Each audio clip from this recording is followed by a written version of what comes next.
As an organization, we decided to do the IPO because we have got very ambitious growth plans for the business, which include increasing the scope of our business in Kenya and also expanding into the larger East African community.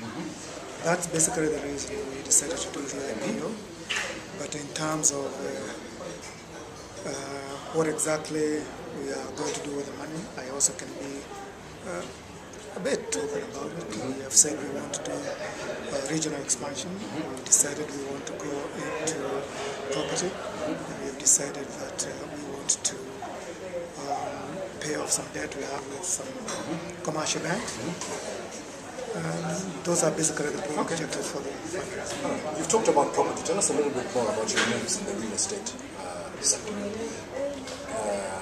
What are your plans as far as that is concerned? Are you involved in it right now? Have you been involved in the real estate sector as British American for a number of years? Perhaps you can tell us a few things about that? Thank you. Yes, we and have been in the real estate sector for a number of years. What we want to do now is to increase the scale of that involvement. You will perhaps be aware that the head office where we are located is our building, and that's a major investment.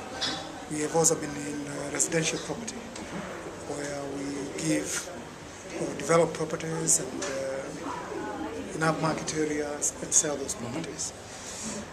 Recently, we completed a development in Thompson's estate, and it's been a very successful project. So our objective in getting into real estate is to increase the scope of those operations, because we think there is opportunity there is money to be made, and because we want to increase the returns to our shareholders.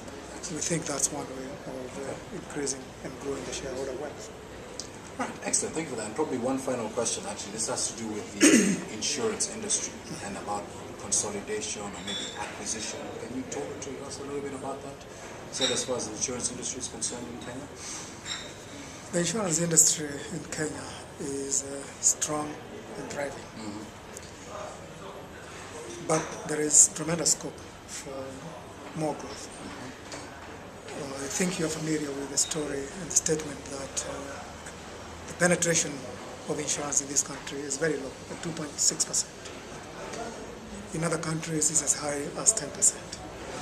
So with more innovative products, with more innovative distribution channels, we can reach more Kenyan customers, we can reach more Kenyan people with our products, and therefore there's a lot of potential for the industry.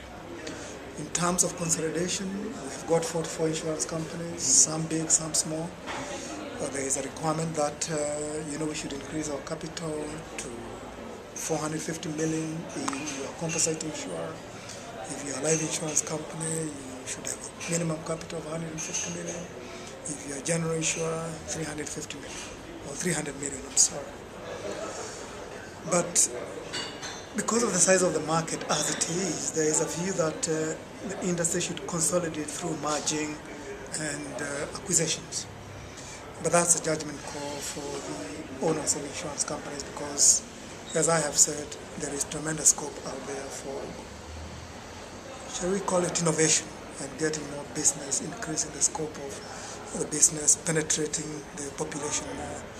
But yes, there is scope for consolidation, but also scope for further growth. That's all right. Thank you very much for your time.